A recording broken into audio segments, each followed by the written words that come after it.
estudios vinculados al derecho, a las humanidades, y luego volvió a Puerto Rico. También estuvo en territorio de América Latina, fue en Santiago de Chile, estuvo viviendo un tiempo, la capital de Chile, en Santiago, y allí colaboró con una publicación periódica, una revista cultural. En Argentina, él propició la construcción de un tren que recorriera parte de la cordillera andina, que de hecho cuando se construyó le pusieron su nombre. O sea, estamos hablando de alguien con grandes ideas, muy emprendedor, que sus ideas tenían un contexto social. Él quería que la sociedad viviera mejor a partir de ¿qué? De invertir en la educación, invertir también en obras que fueran realmente para el bien de la colectividad. Entonces ya para 1875 él llegó a República Dominicana. Se dice que por vía de Puerto Plata, Puerto Plata no por casualidad es tan famoso, sí, porque el puerto de Puerto Plata, también San Pedro de Macorís de Santo Domingo, de los más importantes. Manzanillo. Exacto. Entonces luego llegó a la capital aquí, en lo que era la zona colonial de esa época, estamos hablando de 1875, ya para 1880, después de tener ya un tiempecito aquí, unos 5 años, él fue el creador de lo que se denominó la escuela normal. El objetivo de la escuela normal era formar personas para que fueran profesores, para que fueran maestros. Sí. Eugenio María de Hostos llegó a decir, muchas revoluciones se han ocurrido en la... Kreilin Pérez siempre habla de la normal. Kreilin Pérez, el doctor Kreilin Pérez. El doctor K. Pérez, Kreilin Pérez, una estrella de la Facultad de Ciencias. Estrella de la Facultad de Ciencias. Experto en matemáticas. Profesor meritísimo de nuestra facultad. Usted está hablando de una persona fuera de lo común. Se le respeta y se le valora al doctor Kreilin Pérez. Entonces, de hecho, esos son de los profesores que dejan huella en los estudiantes. Una persona que fue discípulo de él en otra universidad, en APEC, me dijo, de todos los profesores que yo he tenido de primaria, secundaria y la universidad, e incluso que hizo una maestría, el que más me ha tocado ha sido Kreilin Pérez. Entonces, ese ejemplo de Kreilin Pérez viene como anillo al dedo con Eugenio María de Hostos, porque Eugenio María de Hostos consideraba que un profesor, un educador, debería ser una persona que no se limitara a reproducir conceptos en el aula, sino que tocara a sus discípulos para que los constituyera en entes transformadores a favor de la sociedad. Entonces, Eugenio María de Hostos tuvo la oportunidad no solo de crear esa escuela normal, sino de influir en Salomé Ureña de Enríquez, que fue la creadora del Instituto de Señoritas, que llevó su nombre, Salomé Ureña. Y fue una persona que tuvo ciertos inconvenientes con la Iglesia Católica, porque el modelo de educación que él propiciaba se basaba en el positivismo. Augusto Comte ya existía, Europa, el positivismo tiene que ver con hacer un análisis de la realidad a partir de hechos tangibles. Uh-huh. La ciencia se supone que tiene la oportunidad de hacer análisis en base a lo tangible, a lo que tú ves, a lo que tú puedes observar, a lo que tú puedes medir, a lo que tú puedes cuantificar.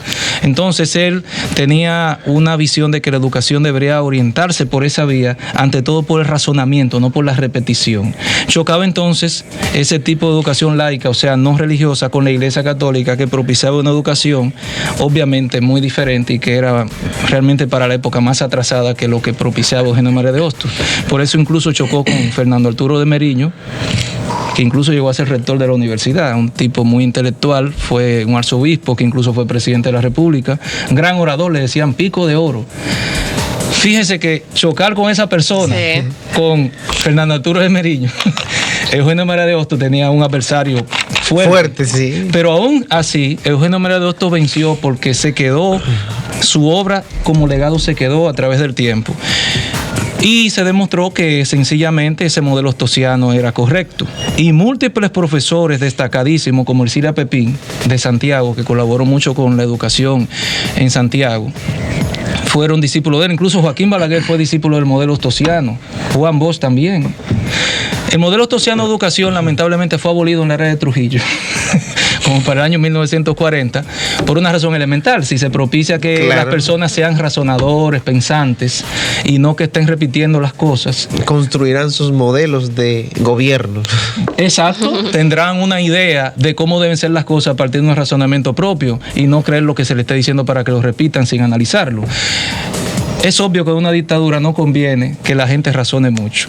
En conclusión, Eugenio Mera de Hostos, por el legado que dejó, es recordado aquí en República Dominicana un 11 de agosto, un día como hoy, al 115 aniversario de su partida.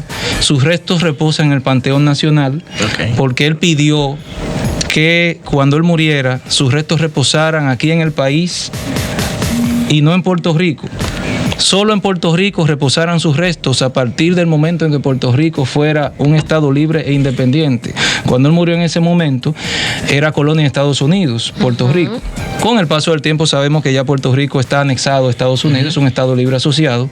Por lo tanto, dándole seguimiento a la petición post-mortem de Eugenio Mera de Hostos, reposan sus restos en el Panteón Nacional, donde, por cierto, el día de ayer, el Ministerio de Educación, y el día de hoy, la Liga Hostosiana, capítulo República Dominicana, ofrecieron ofrendas florales en honor a la memoria de Hostos, y se celebró un congreso en honor a Hostos para el día 9, 10 y 11, un día como hoy. Y por último, y ya cerrando, Hostos es el resultado, o sea, mejor dicho, Juan Bosch y Gaviño, Juan Emilio Bosch y Gaviño, ese personaje tan destacado de la República Dominicana, nacido en La Vega en 1909, es decir, que cuando Bosch nació, hacía 6 años que había muerto Hostos.